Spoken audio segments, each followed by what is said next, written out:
conseil des méchants, qui ne s'arrête pas sur la voie des pécheurs et qui ne s'assied pas en compagnie de mon cœur, mais qui trouve son plaisir dans la loi de l'Éternel et qui la médite jour et nuit. Il est comme un arbre planté près d'un courant d'eau qui donne son fruit en sa saison et dont le feuillage ne se flétrit point. Heureux l'homme qui ne marche pas selon les conseils des méchants, qui ne s'arrête pas sur la voie des pécheurs et qui ne s'assied pas en compagnie de mon cœur, mais qui trouve son plaisir dans la loi de l'Éternel et qui la médite jour et nuit. Seigneur, que tu nous fasses grâce ce matin. C'est encore nous dans ta présence, ma sœur et mon frère, oh Dieu. Accorde-nous ta grâce et accompagne-nous du début à la fin, comme il a été imploré ce matin, ô Dieu, que par le Saint-Esprit, que tu conduises toutes choses, Seigneur, car l'homme ne sait pas sauver son prochain. Ô Dieu, nous avons besoin de toi ce matin.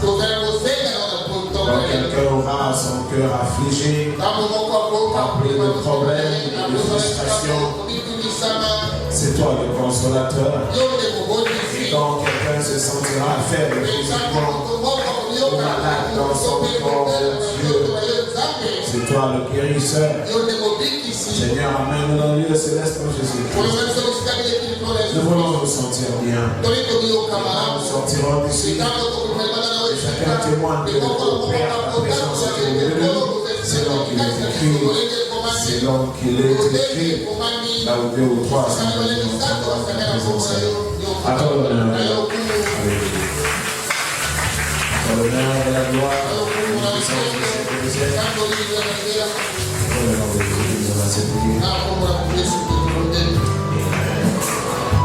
Nous allons lire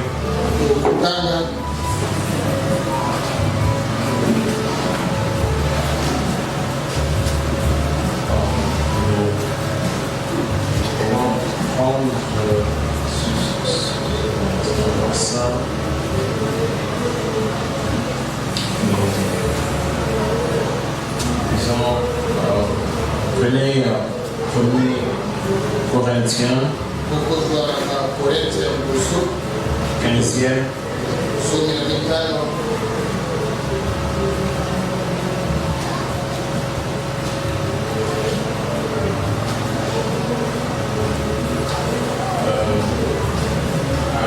Je prends 25e verset. Il est dit, car il faut qu'il règne jusqu'à ce qu'il ait mis tous les ennemis sous ses pieds.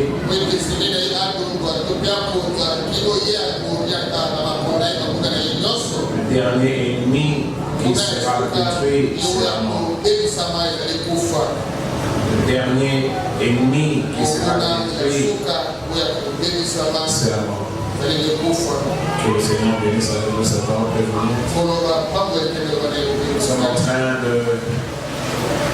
Nous sommes en train de parler de nous.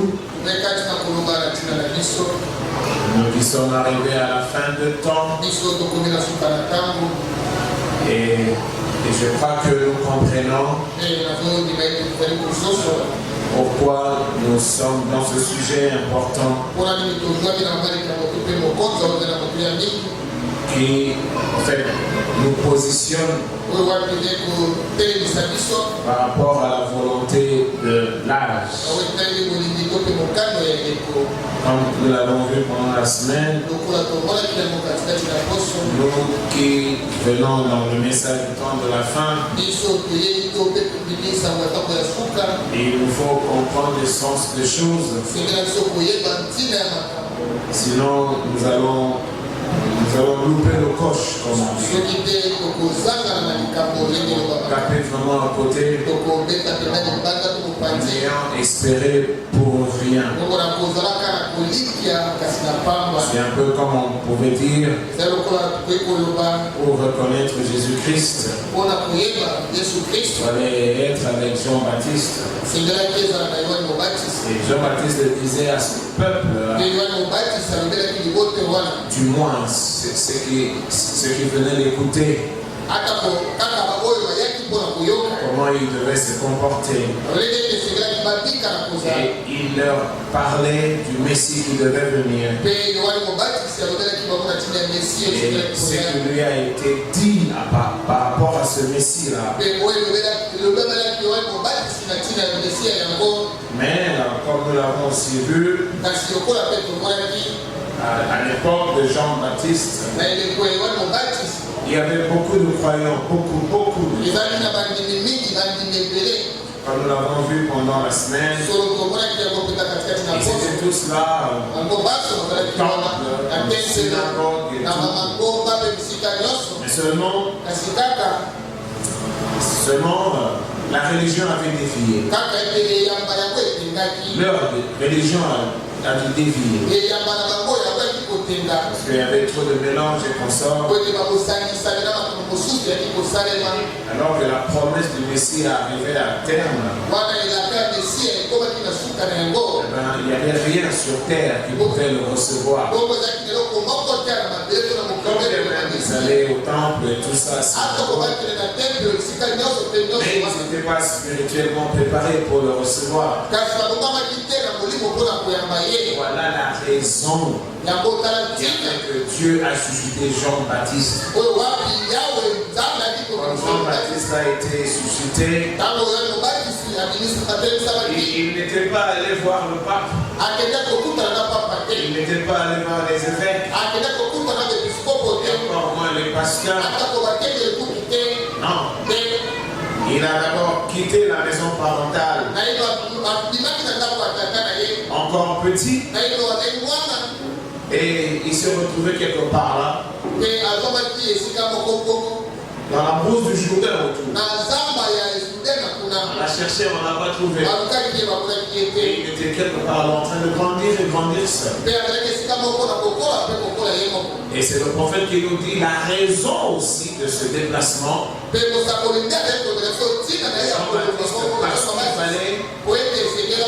fallait qu'il garde son esprit en dehors de tous de ses églises, afin que Dieu puisse l'utiliser efficacement. Alors vous serez vraiment étonné comment les choses se passent alors que tout le monde est sincère, tout le monde veut, et on se retrouve à l'église dehors de la volonté de Dieu.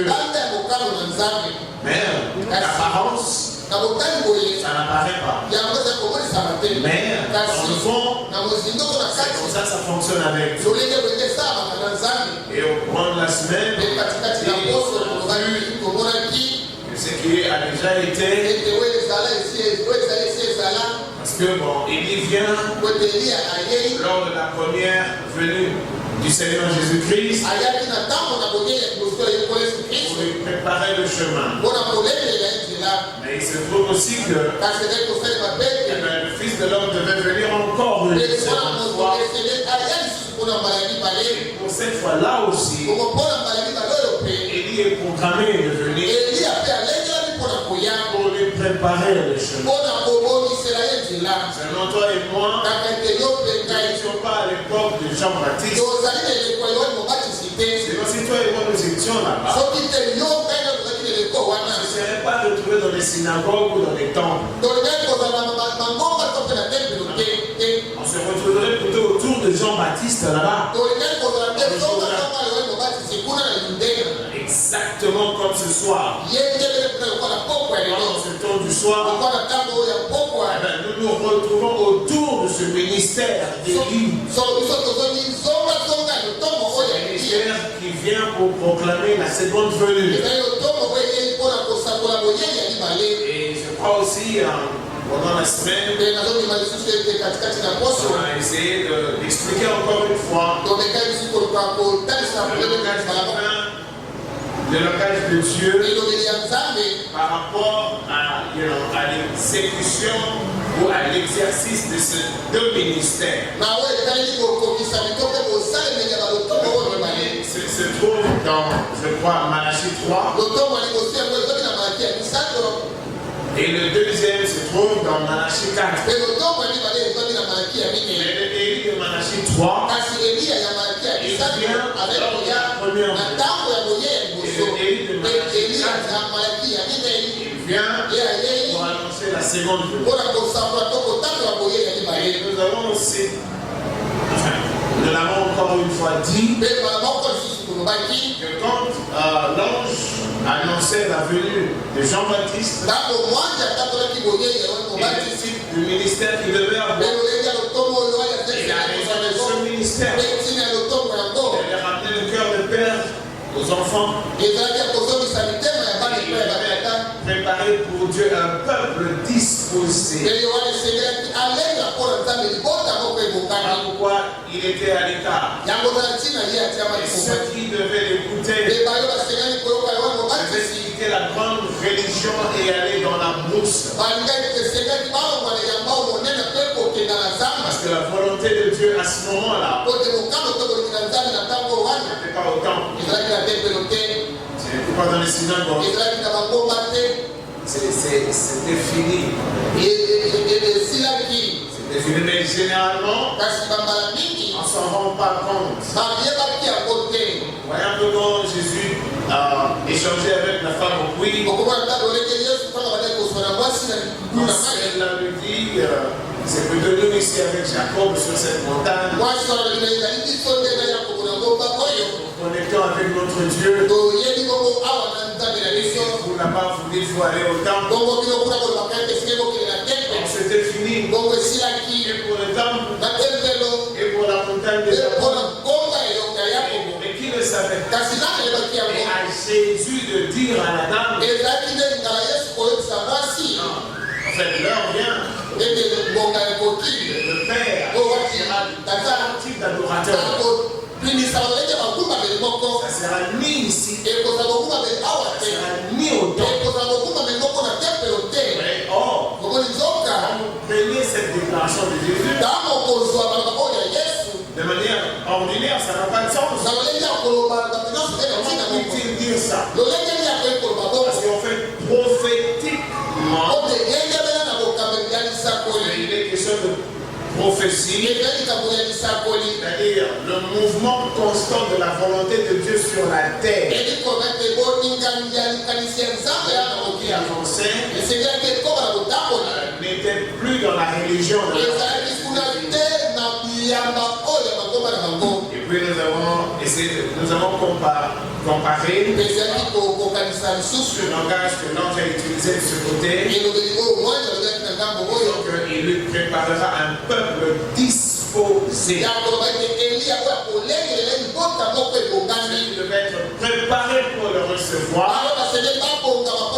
Et si on donne un sens à cela, cela veut dire que tous ces millions qui allaient dans les temples et consorts étaient au dehors de la volonté de Dieu. Et il fallait être seulement avec Jean-Baptiste pour découvrir le mouvement de l'esprit, c'est-à-dire la promesse du Messie, la présence de Jésus. C'est lui qui était assigné au temple ne pouvait voir Jésus parce qu'il n'avait rien entendu, rien préparé à lui. C'est lui qui était assis dans les synagogues, qui lisait les parchemins et consorts. Il était complètement déconnecté de la volonté. Nous avons dit nous aussi c'est même différent. Appelé à l'écart. Nous sommes vraiment à l'écart parce qu'il y a une nourriture spirituelle croître en nous Ce Christ qui est né de la nouvelle naissance. Nous l'avons lu, n'est-ce pas? Disant ce Christ qui est né.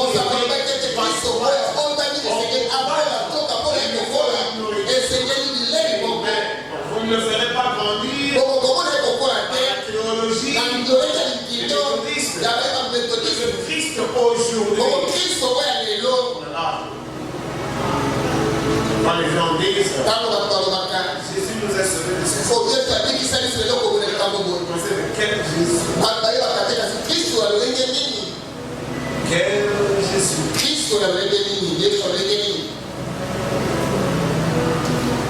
Le Seigneur nous a appris avec vous avez dit ce qui a déjà été, c'est que c'est le temps du soir. C'est le 7e âge de l'Église. Tout le monde n'est pas obligé de voir ces choses. Parce que depuis les temps anciens, tout le monde ne croyait toujours pas. Donc c'est pas si impressionnant ou préoccupant. Si aujourd'hui, il y a beaucoup qui ne croient pas en ces choses. Parce que ça a toujours été ainsi. Alors c'est de l'autre côté. Le premier ministère d'Élie. Premier par rapport à la présence du Messie. Son rôle était de lui préparer, n'est-ce pas, un peuple disposé. Nous avons vu parce que c'était la grâce. Et qu'il devait monter à la croix. Proclamer une année de grâce. J'espère que ces choses, vous les connaissez parce que bon, nous le disons toujours. Et si nous le répétons parce que c'est crucial. Parce que c'est fondamental. On doit toujours nous le répéter. Alors là-bas, il est leur amener le cœur de père aux enfants. Mais de ce côté de la fin, quand le Fils de l'homme revient ici, il ne vient plus comme un agneau. Alors le Élie qui le présente, enfin disons, qui le précède, Malachie 4, il vient aussi pour lui préparer un peuple disposé. Mais comme c'est la fin, alors l'Esprit utilise un autre langage par rapport à la raison d'aujourd'hui. Sachez que le mouvement de l'Esprit, l'Esprit de Dieu, est lié à la dynamique de la prophétie. La prophétie, c'est-à-dire tout le plan, tous les événements se succédant jusqu'à la fin. Depuis Adam jusqu'à la fin. Donc ça veut dire que à un moment donné, les choses vont s'arrêter. Prophétiquement, c'est maintenant la période de la fin. Même si on ne vous le dit pas bibliquement, on peut même vous le dire scientifiquement. C'est la fin. La science a évolué et son évolution confirme la fin. On peut même prendre le milieu politique. C'est le politique. Ils sont tous énervés. Et ils sont tous prêts à utiliser les armes qui vont détruire le monde. Si autrefois ils n'en parlaient vraiment pas, aujourd'hui ils sont tous énervés est prêt à se détruire mutuellement et le déclare même sans se gêner.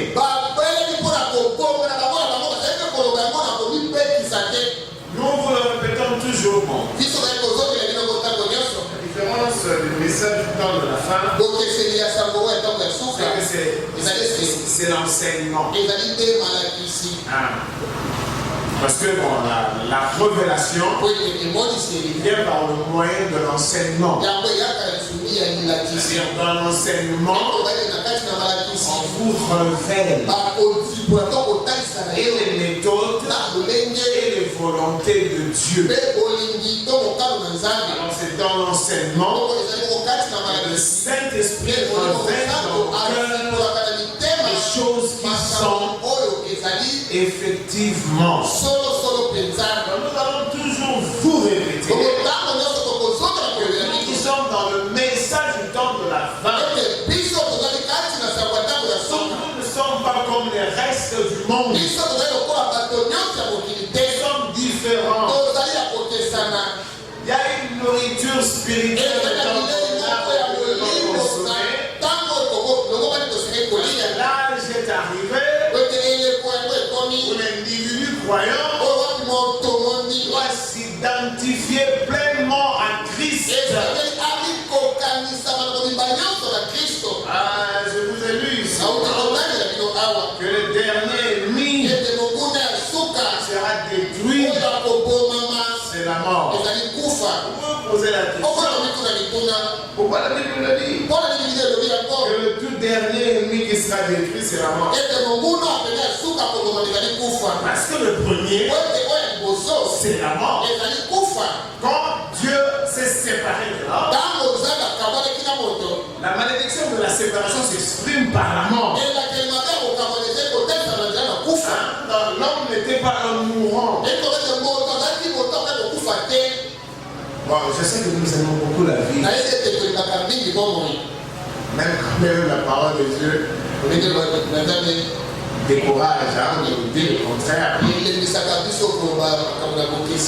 Pendant la semaine, nous l'avons lu. Nous avons vu comment le Seigneur lui-même a parlé à ceux qui l'écoutaient par rapport à la vie. On l'avait lu. Comment il nous décourageait à aimer cette vie. Et il nous disait même, le Seigneur Jésus, c'est celui qui va aimer sa vie plus que moi, il n'est pas digne de moi. Et quand il le dit ainsi, le Seigneur Jésus sait de croire en lui, combat. Non pas un combat contre les autres, c'est un combat contre toi-même. Vous savez ce que c'est, non? Dans le dernier ennemi, c'est la mort. On va y revenir. Donc, de ce côté de la femme, le même esprit vient. Il donne pratiquement le même message de la présence d'Élie. Mais cette fois-ci, il ne ramène pas le cœur de père aux enfants. Et cette fois-ci, il ramène le cœur des enfants au père. Il faut aussi que quelqu'un interprète cela. Alors là, il ne dit pas pour préparer un peuple disposé. Il dit plutôt de peur que je ne vienne les détruire tous. Là, avec Élie, Jean-Baptiste, c'était qu'il va préparer un peuple disposé. Il avait besoin d'un petit monde qui devait être utilisé comme agent pour apporter l'évangile ailleurs. Mais de ce côté de la fin, c'est plus qu'il y a besoin de gens pour proclamer l'évangile partout. Cette fois-ci, quand il vient, c'est fini la croix. Cette fois-ci, il vient comme juge. Voilà pourquoi il a dit, donc il ramènera le cœur des enfants à leur père. De peur que je ne vienne frapper le pays d'interdit. Or, nous connaissons cette expression de frapper le pays d'interdit. Parce que cette fois-ci, il vient juger. Cette fois-ci, il vient détruire. Parce que l'ennemi ici vient avant le jour de colère. Malachie 4. Malachie 3. Il était venu avant le jour de grâce. La colombe, vous connaissez. Isaïe 61.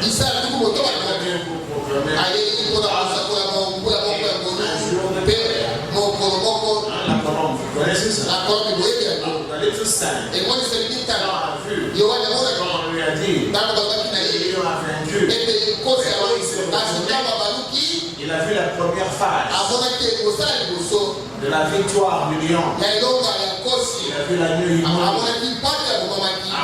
c'était le lion. Et il fallait aussi que quelqu'un vienne nous expliquer la victoire. Dans la victoire de la croix, lui a donné le droit de briser la parole à la femme et de réclamer son héritage. Enfin, la vraie victoire de la croix s'explique plutôt à la fin. C'est à la fin qu'il vient. Le l'ange a dit à Job, il fallait que la croix lui donne accès au livre. Il fallait vaincre d'abord, prendre le livre. Et quand il prend le livre, il le brise à la fin. Et pourquoi le brise-t-il à la fin? Parce qu'il se met à récolter.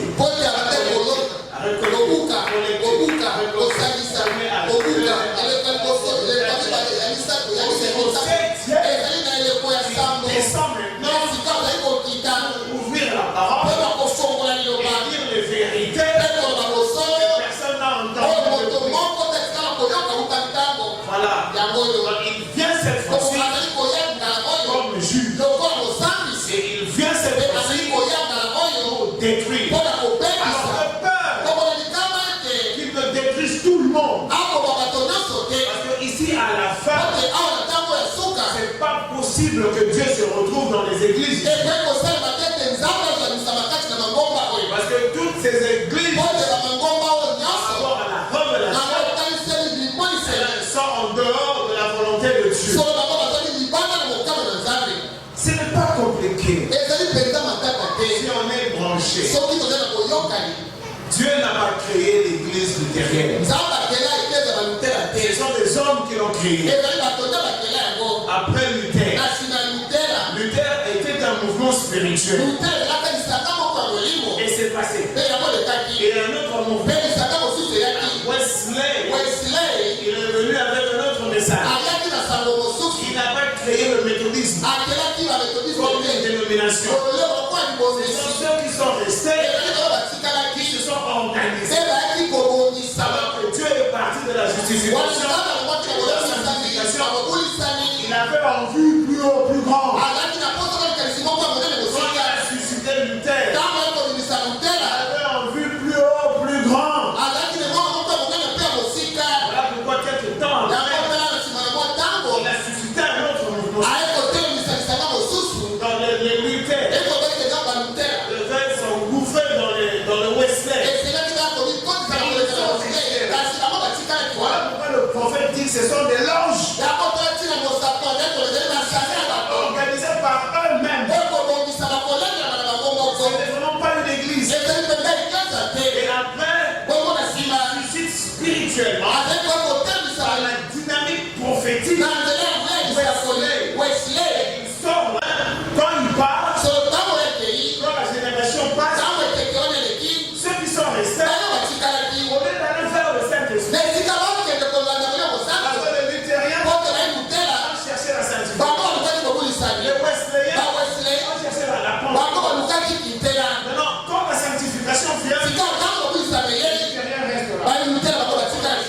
Quand la sanctification vient, ils ne suivent pas. Les Wesleyens, ils donnent accès au Saint-Esprit.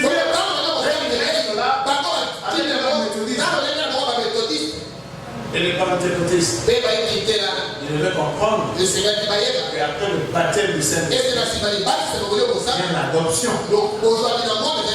Seulement l'adoption, c'est différent. L'adoption, c'est ça, c'est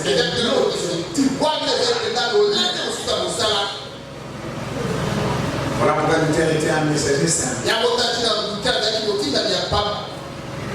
Voilà pourquoi Wesley était un messager saint. C'était la tête de l'homme. C'était la tête de l'homme. C'était plein de théologiens d'ailleurs. Théologiens, Jean Calvin, tous ceux-là qui ont écrit des livres. C'est normal, le prophète dit parce que c'était la tête de l'homme. Parce que Dieu a combattu l'ennemi, c'est-à-dire le cavalier qui chevauchait dans l'Apocalypse. Il est venu par 4 étapes. Il a commencé par un cheval blanc, il est allé par un cheval roux, un cheval noir et un cheval pâle. Alors l'Esprit de Dieu a aussi déployé 4 puissances. Chez lui, ils sont les gardiens du trône. C'est le lion, et puis c'est le bœuf. Et quand on arrive au moment de Luther, c'est l'homme. Parce que dans les 4 êtres vivants, c'est le lion, avec l'apôtre Paul et les frères pendant la persécution, c'est le même esprit aussi. Comme aussi là-bas avec le cheval. C'est Lucifer en plein. Et après, il change de couleur. C'est la même puissance. Il est plus blanc. Il est roux. Et puis après, toujours la même puissance. Il devient noir. Et après le noir, il devient pâle. Dieu, l'adversaire. Parce que Dieu est son adversaire. Lui aussi, il a dressé 4 puissances. Lui aussi, c'est la même puissance, mais en différentes phases. La phase du lion, avec Paul, et la phase du bœuf, pour tuer les chrétiens, et la phase de l'homme. Quand il fallait maintenant réfléchir, quitter le mouvement catholique et retourner vers l'onction. Oh, maintenant, parce que le travail est plus rude. Alors là, c'est l'aigle qui c'est un messager. Il faut une nourriture appropriée. Et puis, ce n'est pas la même dynamique. Ce n'est pas une portion. Parce que là-bas, avec le thème, c'était une portion. Avec Wesley, c'est un peu gonflé. Et puis avec la Pentecôte, il est arrivé à un stade. Il fallait que la tête, le travail devient plus délicat. Je vous le dirai peut-être plus tard. Le prophète parle du coup. Entre la Pentecôte et nous, il fallait que Dieu pose le coup. C'est par le coup que la tête.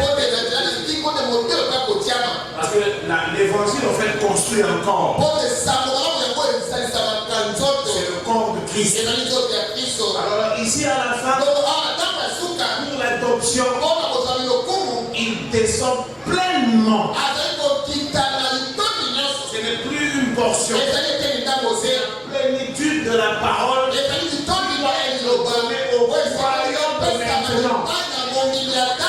Si vous allez chez les méthodistes, portion des méthodistes. Vous n'aurez pas la portion de Luther. Si vous restez chez les luthériens, vous n'avez pas l'autre portion.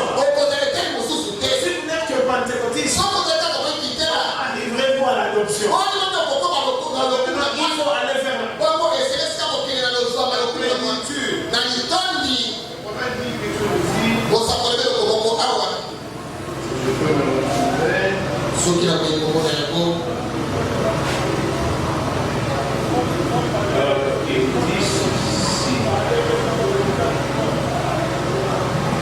Il parle du crâne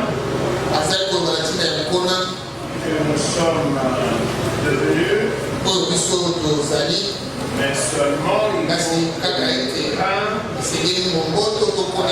reste exposé au soleil.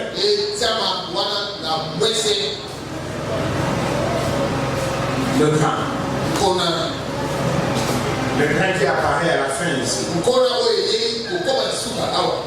Il a été planté là-bas. À la Pentecôte. Et puis il a dû pourrir. Quand le diable a organisé une grande église. Le grain devait sortir de la terre. Comme une faible petite plante. Non, Luther est venu avec un petit message. Et il fallait qu'il croisse jusqu'à maintenant. Le grain qui était planté va réapparaître ici. Mais seulement le grain doit mûrir. Or, ce grain-là, ce sont les croyants du temps de la fin. Les croyants du temps de la fin. Vous êtes vraiment des soldats. Vous êtes prophétiquement des combattants. Vous ne mangez pas de la même nourriture que les autres. Non, non. Il y a une volonté prophétique différente. C'est-à-dire que nous prenons le Seigneur Jésus-Christ parole dans sa vérité. Parce que c'est le grain. Parce que le Fils que tu es doit être adopté. Vous l'avez pas lu? Que la nature gémit. Parce que dans la mémoire de la nature, il y a un souvenir de la perfection. Alors la nature aspire à cette perfection-là. Et dans la mémoire de la nature, il est su. Parce que Adam sera restauré.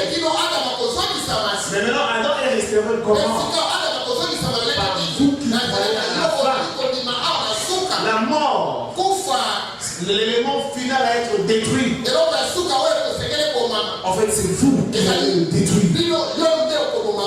Imaginez-vous ce que vous êtes. Si vous pensez que vous êtes seulement un chrétien, la mort qui a frappé à l'Éden, qui a fait que l'homme commence à vivre pour mourir, alors qu'il n'en était pas ainsi au commencement. Cette mort-là qui a frappé, c'est toi qui vas l'arrêter. Ici, les catholiques disparaissent. Ici, les méthodistes disparaissent. Ici, la sainte la nourriture spirituelle. Parce que l'âge est là. Les croyants d'aujourd'hui, non les chrétiens d'habitude, les chrétiens traditionnels, ils ne pourront pas produire ça. Parce qu'ils ne sont pas dans la volonté de Dieu. Et alors toi et moi, nous la manne qui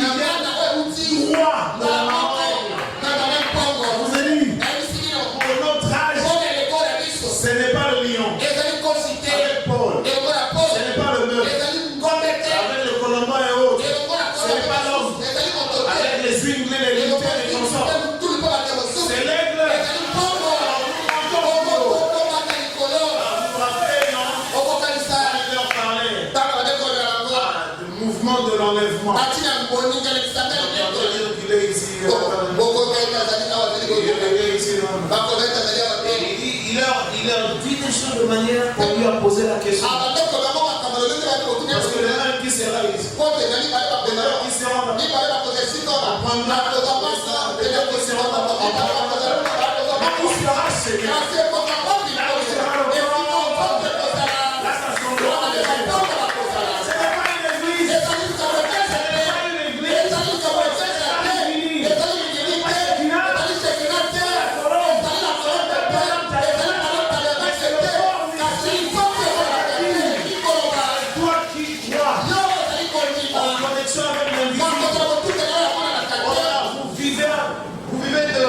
des expériences comme on l'avait dit. Vous découvrez Dieu. Il te poussera à la méditation. Il te poussera à la méditation. Nous avons dit, vous venez à Christ. Si vous ne vous intéressez pas, comment est-ce qu'il vous parle? Quand tu parles, son langage est biblique. Tu ne comprends pas. La technique, ça consiste à te faire lire. C'est là où tu deviens fou. Depuis qu'il a rencontré cette lumière, il est devenu fou. En tout cas, il n'y a qu'une manière ou l'autre. Si tu ne sais pas lire, tu ne resteras pas chez toi. C'est un mercredi. C'est quand les gens restent chez eux. Les gens négligent le culte. Alors que si jamais il y avait un endroit où on pouvait être, ce n'est pas le lieu de travail. Tu vas pour avoir de l'argent et conquérir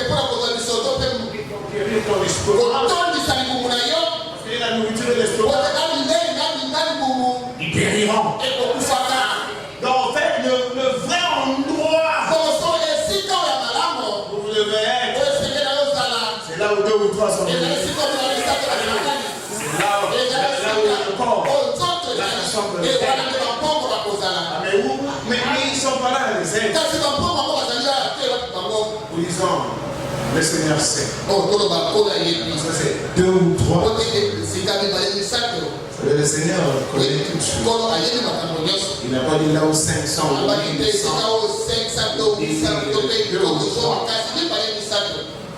C'est pourquoi nous, pendant la semaine, même quand on est 2 ou 3, pour nous c'est suffisant. C'est le mystère du salut là. Quand tu penses que tu es sauvé,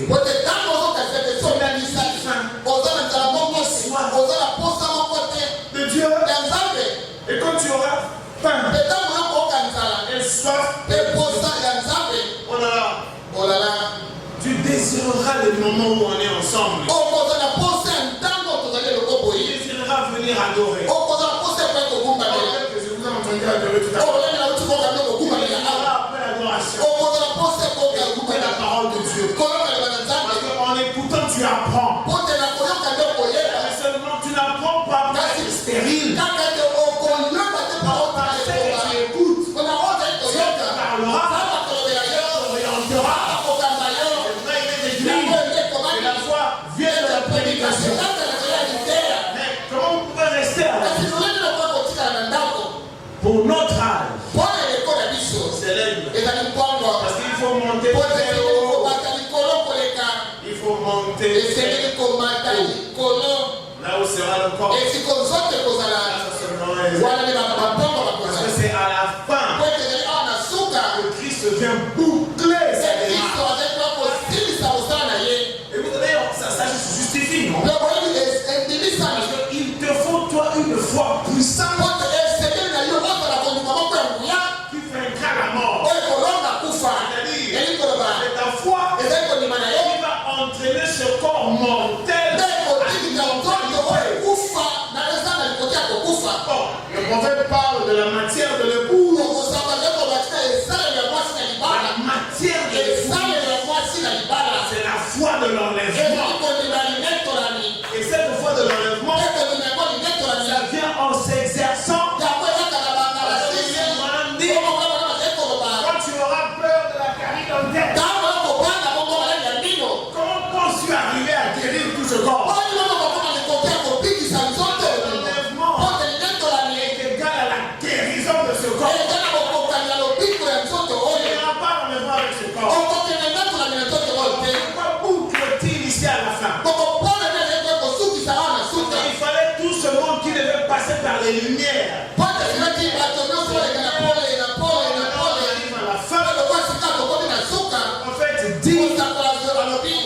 l'onction parmi nous et en nous qui provoquera la résurrection. On va y aller une raison. Il est en train d'édifier l'homme Dieu. Dieu, aujourd'hui, par le croyant, il édifie l'homme Dieu. Attends, regarde. Il frotte les mains. Finalement, c'est fini. L'homme viendra avec sa théophanie. Il va récupérer son corps, qui est là, le corps glorifié. Et l'homme le met en pleurs. Auparavant, parce que Adam, quand il nous regarde, il est triste. Il dit, oh, c'est à cause de nous. Ils naissent pour mourir. Ils ne peuvent pas mourir. Porte la charge.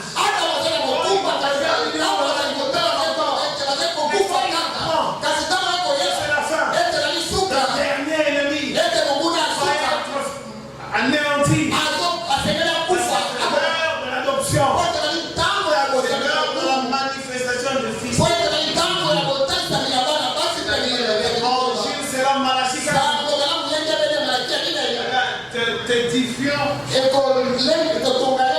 T'édifiant jusqu'à la plénitude. Ça va terminer jusqu'à la stature parfaite.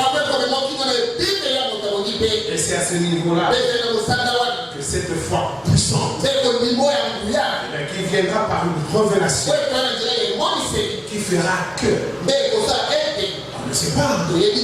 Parce que depuis qu'il descend, disons depuis qu'il descend, le prophète dit, quand il commence à descendre, c'est un mouvement. C'est le cri de commandement. C'est le message qui vient. Le message est en train de faire son travail. C'est la préparation de l'homme.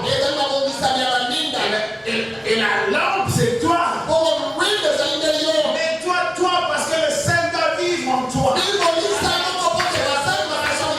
Alors, quand il t'a justifié, quand il t'a sanctifié, quand il t'a baptisé,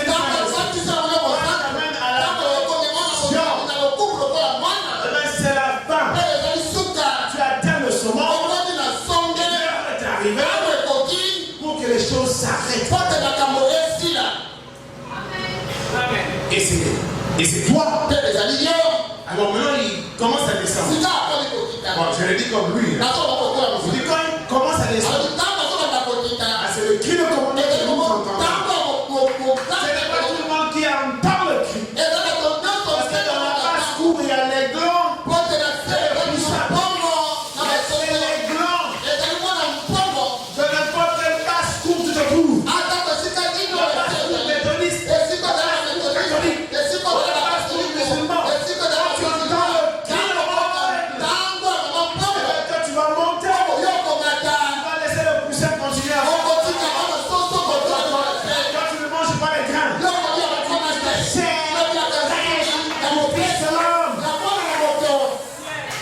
c'est différent. Et nous devons apprendre à connaître ça. Et quand nous arrivons là, parce qu'il faut arriver là, sinon il ne va pas gagner. C'est par toi. Parce que quand le diable est venu, il a fait entrer la mort par l'homme. Il a détruit l'œuvre de Dieu qui était l'homme. Pour recouvrer notre dignité. Eh bien, ce n'est pas Christ qui viendra affronter le diable. C'est l'église épouse. Revêtue de la puissance. C'est toi qui vas entrer. Mais comment entreras-tu? Quand tu vas atteindre par la croissance. Nous l'avons lu, hein? Je reprends un peu de Pierre. Nous l'avons lu. Je ne veux pas vous garder longtemps. 2 Pierre, hein, c'est ça? 2 Pierre 3e. Et va jusqu'à la fin. 2 Pierre chapitre 1, verset 3e.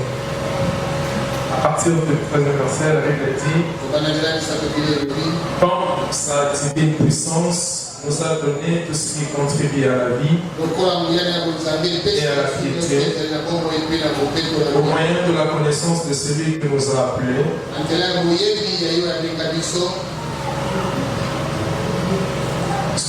au moyen de la connaissance de celui qui nous a appelés par sa propre gloire et par sa vertu, et qu'elle nous assure de sa part les plus grandes et les plus précieuses promesses, afin que par elle vous deveniez participants de la nature divine, en fouillant la corruption qui existe dans le monde par la convoitise. À cause de cela même, faites tous vos efforts pour joindre à votre foi la vertu, à la vertu la science, à la science la tempérance, à la tempérance la patience, à la patience la piété, à la piété l'amour fraternel, à l'amour fraternel la charité. Car si ces choses sont en vous et ils sont avec abondance, elles ne vous laisseront point oisifs ni stériles pour la connaissance de notre Seigneur Jésus.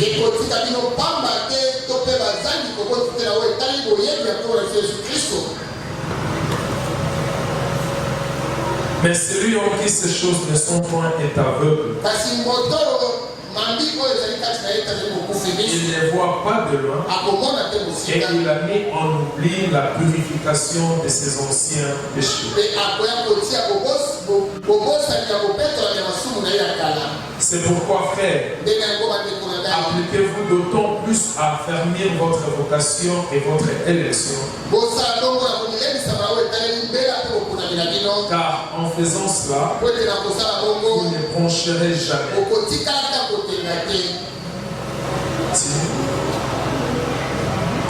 C'est ainsi en effet qu'elle entrée dans le royaume éternel de notre Seigneur et Sauveur Jésus-Christ vous sera pleinement accordée. Voilà pourquoi je prendrai soin de vous rappeler ces choses, bien que vous les sachiez et que vous soyez affermis dans la vérité.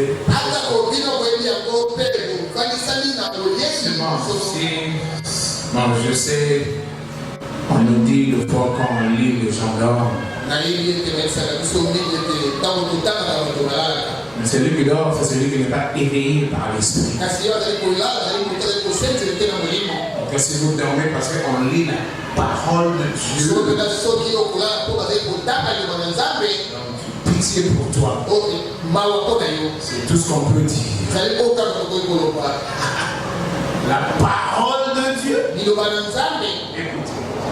comme sa divine puissance nous a donné tout ce qui contribue à la vie et à la piété.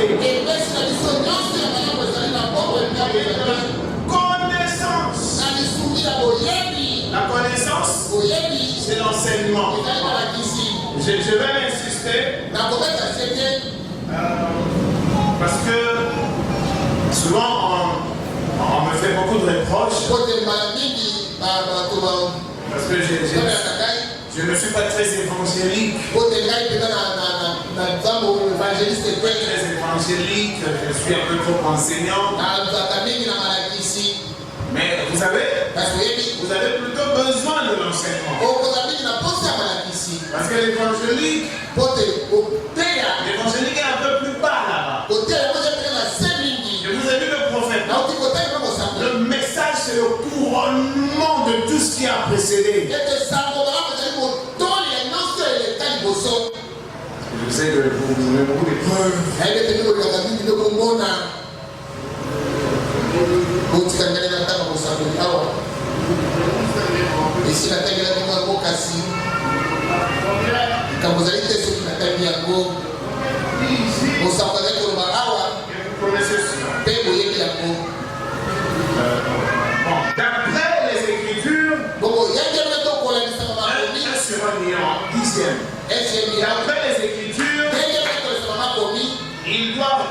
venir vers nous dans les derniers jours. En ce genre de ministère. Ça sera après le baptême de l'esprit. Ça sera après le parler en langue. Ça sera après la guérison d'une vie. Et ainsi de suite. Après ces choses-là, le couronnement du message pentecôtiste. Voilà de quoi nous parlons aujourd'hui. En fait, l'Église a plutôt besoin de l'enseignement.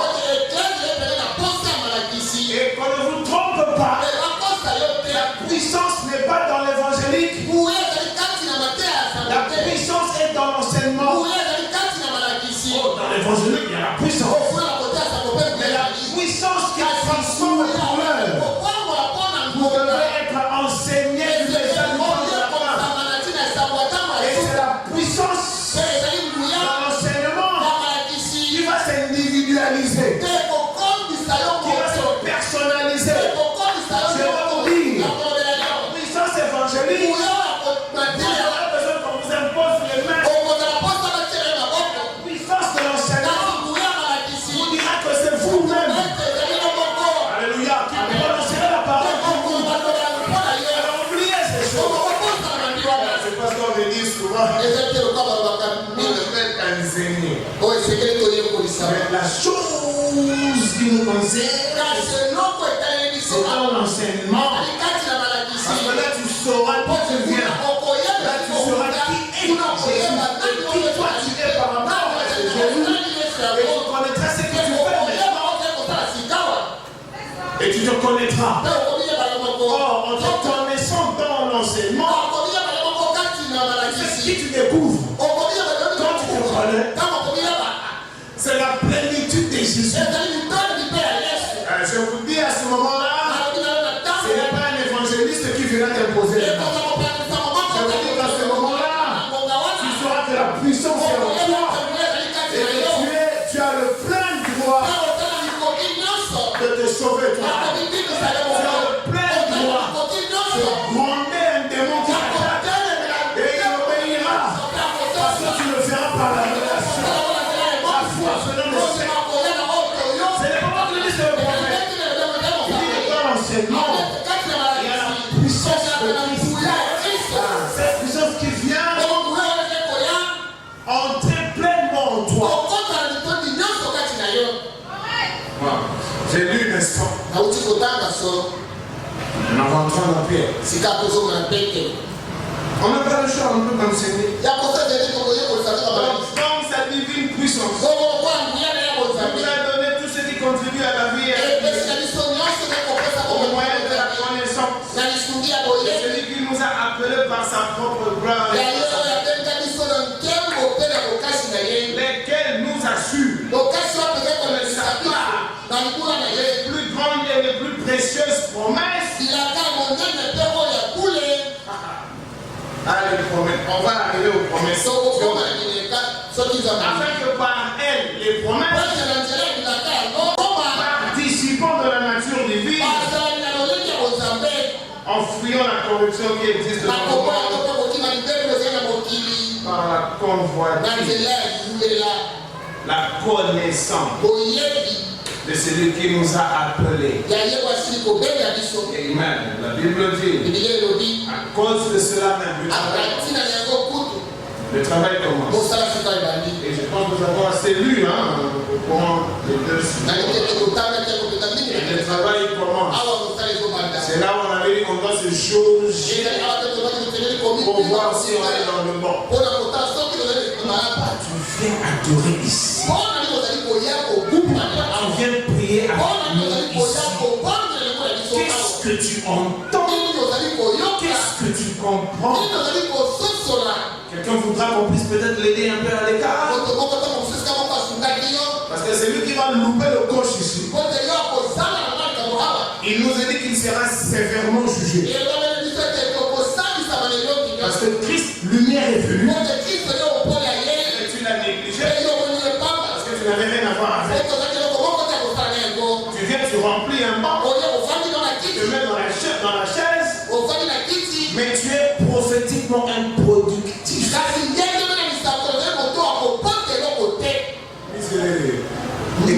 C'est lui qui est prophétiquement improductif. La Bible dit, puisque vous foulez au pied la grâce,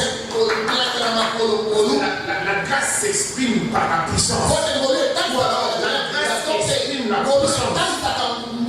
Comment cette puissance s'exprime-t-elle dans ta vie? Il te faut une communion. Il te faut entrer dans l'alliance. Mais tu ne produis rien. Tu dors quand tu te lèves. Et tu te lèves et tu vas dormir. Et tu ne comprends rien. Tu ne produis rien. Tu seras sévèrement jugé.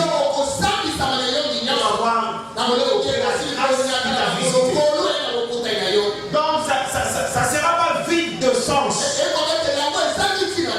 Pour celui qui est venu et qui porte l'opprobre et saoule le monde vivant. Quand on n'a même pas de quoi produire, c'est dans la pensée de l'heure. Tu vas faire insulter la parole de Dieu. Parce que tu continueras à vivre comme un méchant. Tu continueras à vivre comme un sueur. Et les gens là-bas à la cité, ils vont se moquer de gloire à cause de toi. Donc ce n'est pas gratuit. Tu portes le manteau du temps de la femme. Et tu es improductif comme le feu. Tu porteras la charge. Parce que tu feras insulter le message. On va insulter le Christ d'aujourd'hui à cause de tes colères qui ne finissent pas. À cause de tes jalousies qui ne finissent pas. À cause de tes attitudes.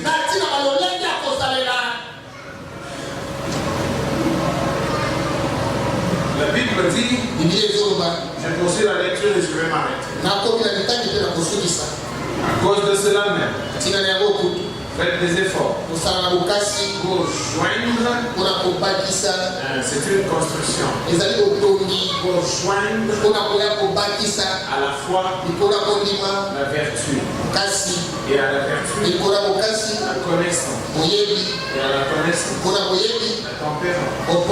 Et à la tempérance la patience. Et à la patience la piété. Vous vous rappelez, je vous ai dit à propos de la piété. À propos de la piété, vous savez pourquoi la piété a deux rôles? C'est parce que c'est grâce à la piété que vous allez communiquer. Vous ne saurez pas communiquer avec les gloires si vous n'avez pas de piété. Je pense que ça doit être dans Timothée quelque part.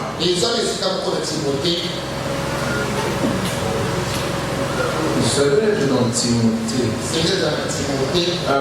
Timothée 4e. Prenez un peu Timothée 4e. Si je prends à partir de 6. En exposant ces choses aux frères, tu seras un bon ministre de Jésus-Christ. Nourri des paroles de la foi et de la bonne doctrine que tu as exactement suivies. Repousse les contes profanes et absurdes. Repousse les contes profanes et absurdes. Non, il faut repousser.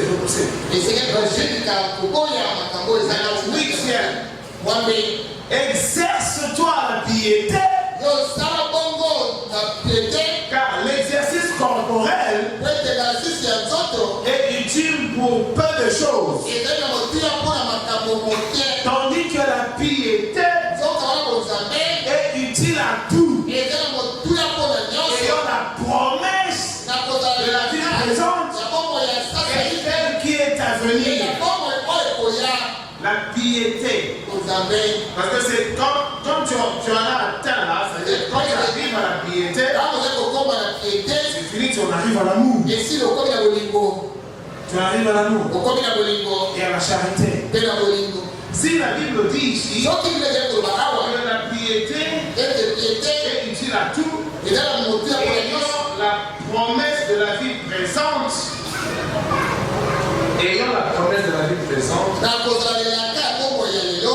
et celle qui est à venir, c'est parce que c'est lui, écoutez, c'est lui qui demeure dans ma parole. Parce qu'il m'aime.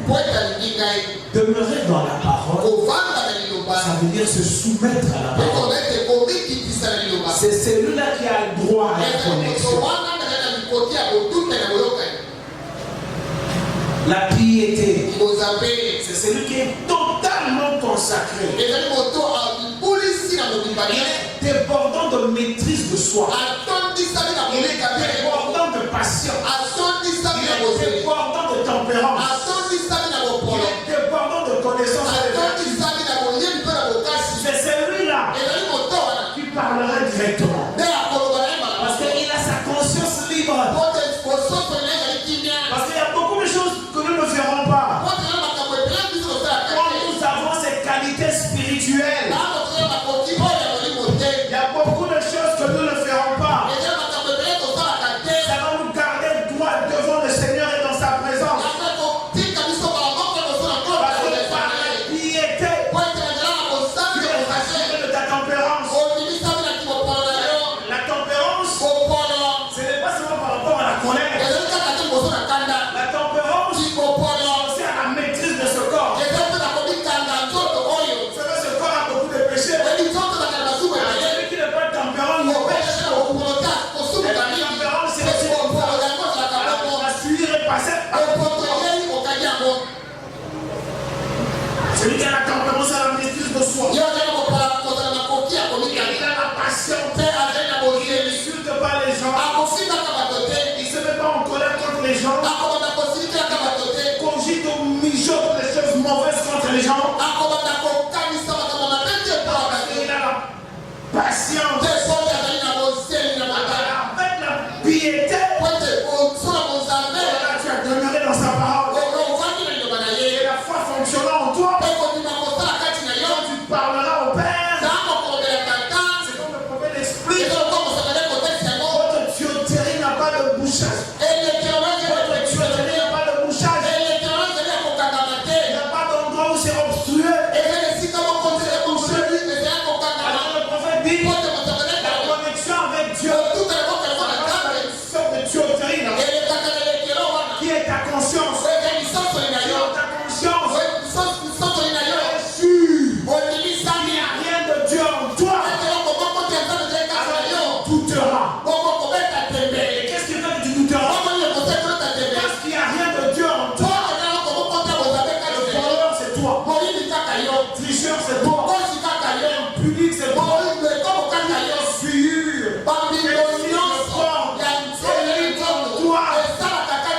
Alors qu'est-ce que tu demanderas? Parce qu'on ne t'exaucera pas.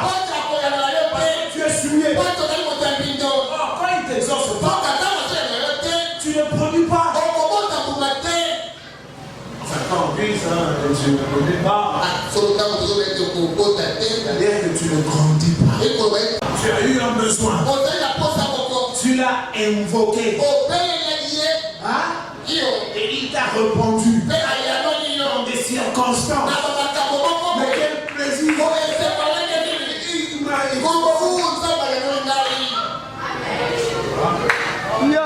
Ça rassure. Une bombe peut exploser ici. Vous avez une foi puissante. Plus de chaleur que la bombe atomique. Quand elle a regardé la bombe d'âme, elle était souriante. Elle a vu que Dieu avait écouté sa prière et il s'est exécuté. Elle souriait quand elle parlait au pasteur Branham.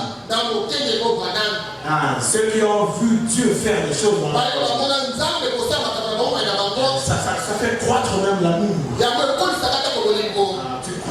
amour par rapport à lui. Et vous n'aurez plus jamais peur de rien.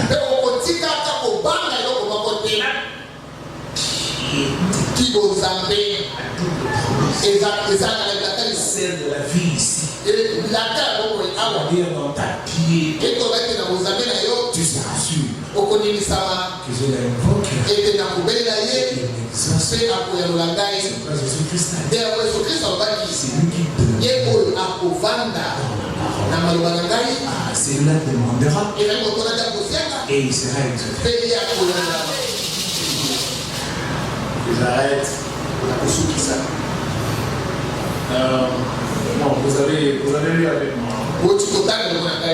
L'exercice corporel, c'est bien.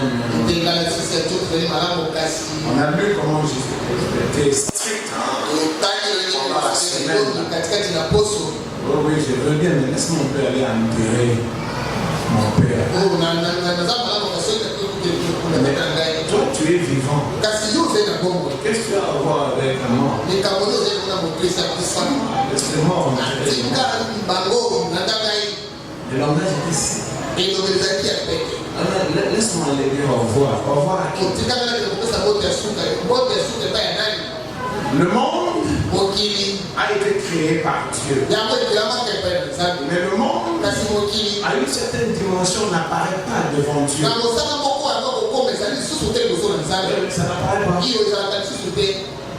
Ça n'apparaît pas. Ça n'apparaît pas.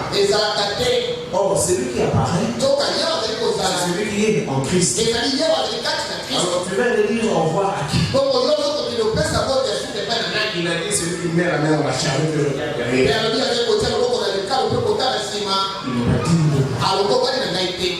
Nous avons lu, hein? Et c'était serré, hein, le langage de Jésus-Christ. C'était vraiment serré. On ne va pas lire. On a déjà fait une fois ou deux fois même. Voilà. Alors maintenant ici, si j'ai laissé Jérémie lire, parce que bon, c'était pas fini là. Donc vous allez maintenant construire avec ses qualités spirituelles pour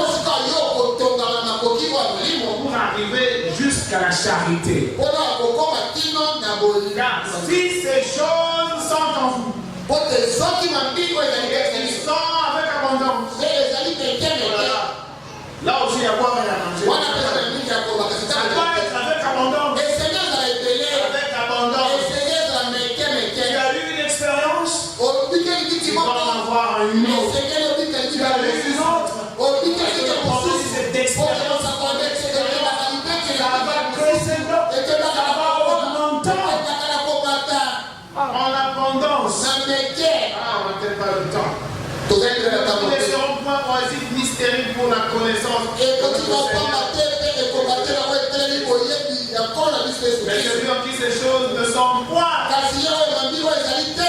celui-là il ne connaît rien. Il ne connaît absolument rien. Et il ne fait rien pour sa vie. Et c'est pourquoi, frère, écoutez maintenant le conseil. Appliquez-vous d'autant plus à affermir votre vocation.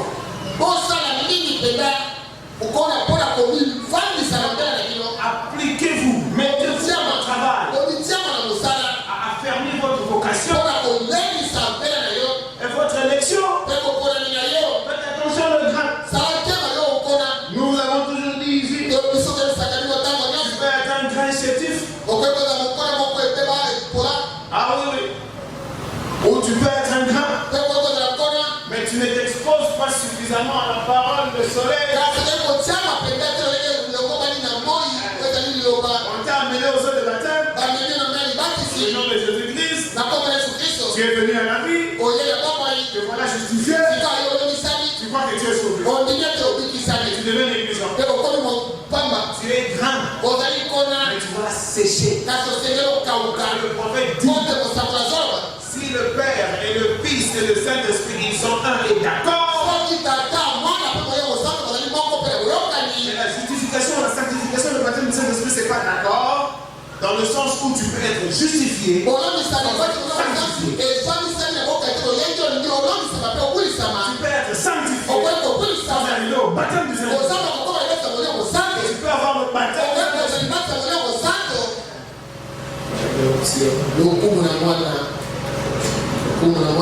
Il dit, et vous savez, un homme qui fuit la face de l'Éternel, paragraphe 38, c'est vous savez. Je crois que nous avons la vérité. J'en suis convaincu. Et je crois que le blé tout à fait. Je crois que la balle est en train de s'en écarter. Ici, déjà, il suffisait de rejet des pentecôtistes. Qui ont accueilli. Vous savez, vous voyez, je donnerai peut-être un petit prélude là-dessus demain soir. Vous voyez, sur la balle qui est en train de s'écarter du blé. Oh, ça c'est prophétique, hein? Mais ça peut nous entraîner dans des enseignements plus profonds. On m'a dit que vous dormez avec les enseignements. Mais le blé doit reposer dans la présence du Fils pour mûrir. Voilà. Mais le blé doit reposer dans la présence du Fils. Le Fils de l'homme. Toi tu es libre. Tu manges de sa chair. Ça te fait croître en Dieu. Et en te faisant croître, il te fait exactement expérimenter ce que la Bible dit ici. Croissant, participant de la nature divine. Tu dois fuir la corruption qui existe dans le monde par la convoitise. Vous connaissez la convoitise. Mais celui en qui ces choses ne sont point égales faibles. C'est pourquoi, frère, appliquez-vous d'autant plus à affermir votre vocation et votre bénédiction. Car en faisant cela, royaume c'est un homme. Seigneur Jésus-Christ. Quand le prophète dit, si ces choses ne sont pas en vous, parce que maintenant pour que Dieu coiffe, il coiffe par la plénitude de il coiffe par la plénitude de l'homme dans le croyant. Dans le croyant. La pierre de fête. La plénitude de Christ. Non pas seulement une portion, mais toute la parole de Dieu.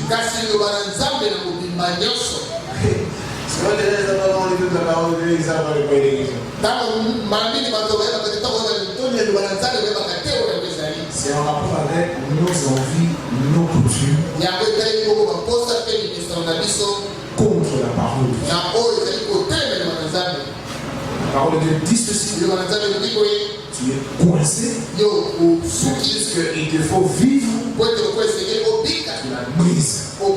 Et tu passes. Donc tu n'as pas cette plénitude. La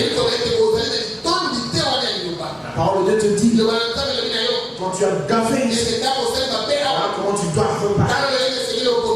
Tu ne repars pas.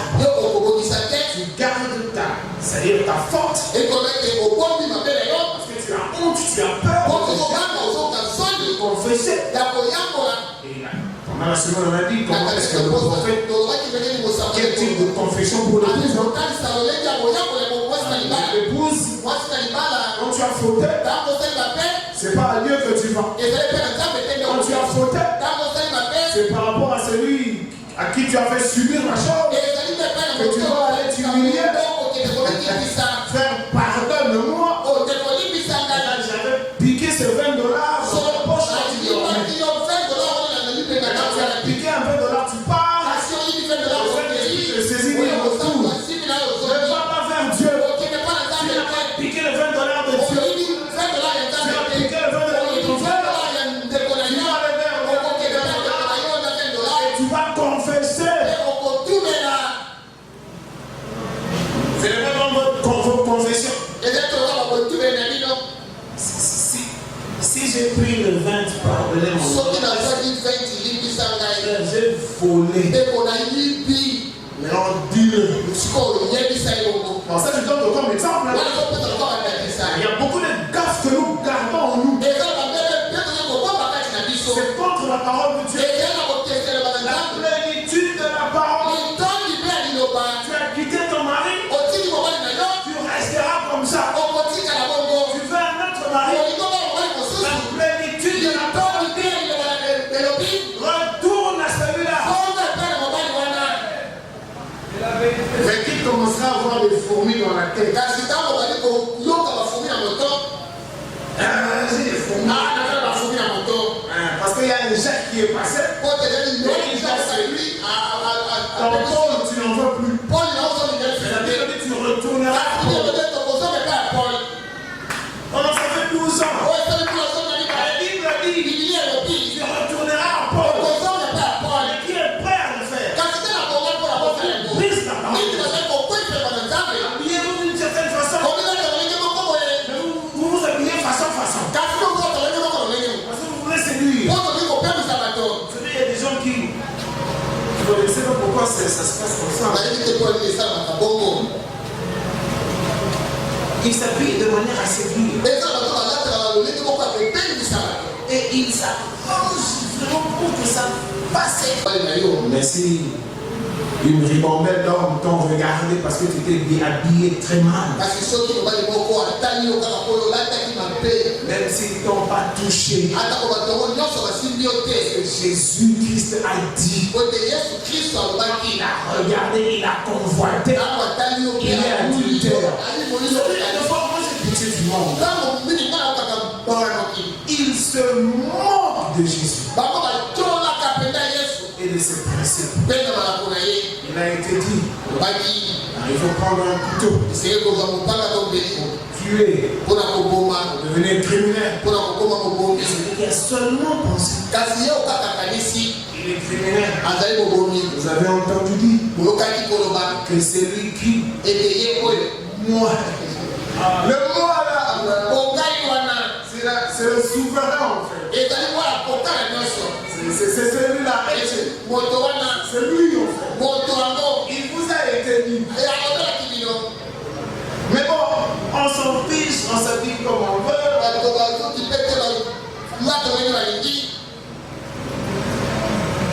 Le prophète dit, je suis dans un guide, vous connaissez.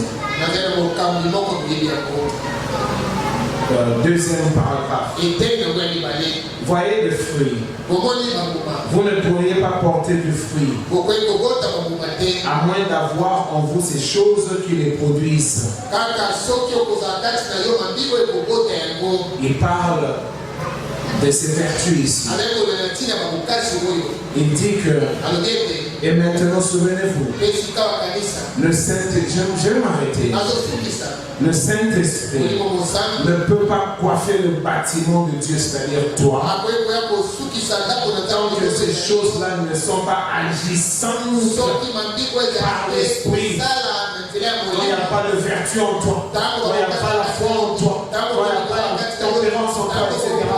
Vous voyez, quoi que vous puissiez faire, vous voyez, ce sont ces choses-là qui construisent le corps de Christ. Voyez-vous ces choses-là. N'oubliez pas. D'abord, il y a ceci. Votre foi, la vertu, la connaissance, et ainsi de suite, doivent s'y ajouter jusqu'à la stature complète de Christ soit manifestée.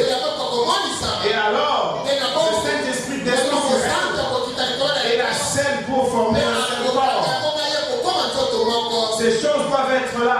Doivent être là. C'est pourquoi Jésus a dit, c'est à leur fruit qu'on les reconnaît. Vous voyez, le fruit, vous ne pourriez pas porter du fruit à moins d'avoir en vous ces choses qui les produisent la vertu, la connaissance, la tempérance, etc. Ces choses. Et alors, tout ceci remplace la mondanité. C'est-à-dire quoi la vertu, la foi, et ça chasse la mondanité. Quand ça remplace la mondanité. Et ça brise l'impiété. Et tout. Alors toute l'incrédulité. Alors toutes les choses du monde sont passées. Il ne reste plus alors qu'une nouvelle créature en Christ. Et alors, Ephésiens 4:30 dit, ne restez pas le Saint-Esprit, par lequel vous avez été scellés pour le jour de votre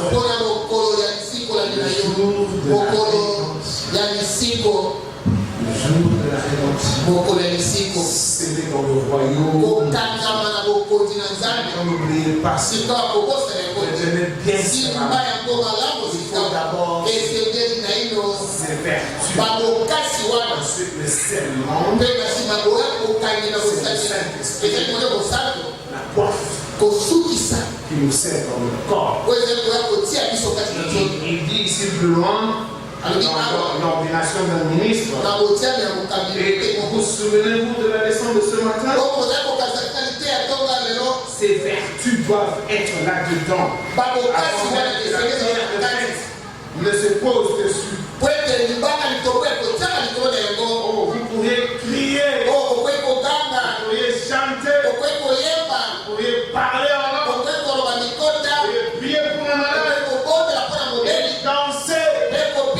Ça n'a rien à voir avec cela jusqu'à ce que ces choses, la vertu, la foi, etc., confirmées soient scellées en vous. Le Saint-Esprit vous scelle à l'intérieur de vous.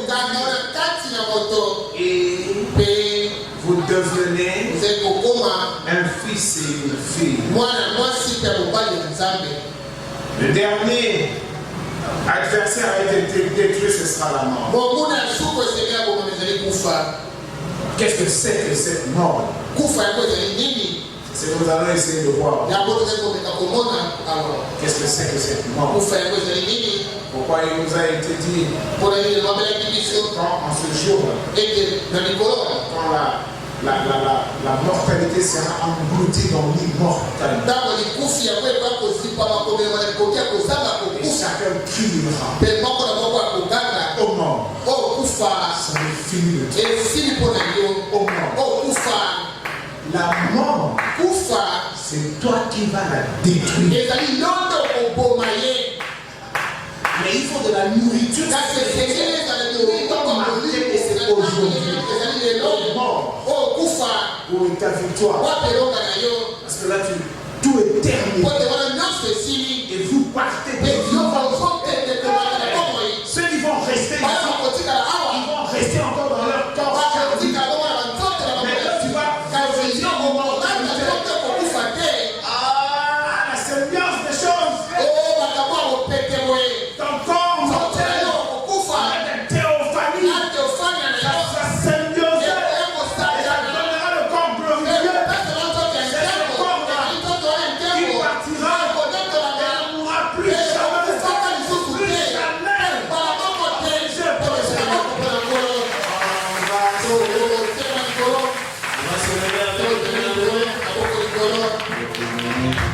Avec nos yeux fermés, nos mains levées sur le cœur,